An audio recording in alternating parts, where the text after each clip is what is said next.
Teka, hayaan mo muna ako magsalita. Alam mo na sa gitna ka, pero gusto talaga kinatagos ko eh. At handa akong ipaglaban ito. Seryoso kami. Gusto kita.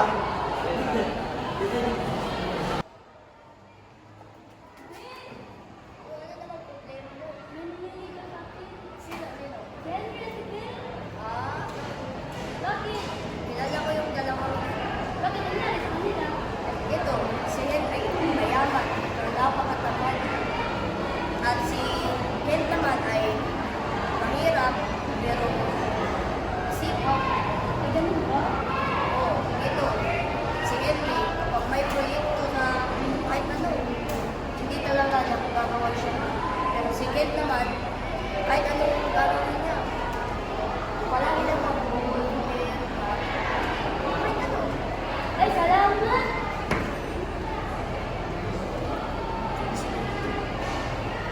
Oh, mugot ang naong, katulang ulo, lingis sa gawas, mugot ang naong, katulang ulo, lapit na, mugot ang naong, naong.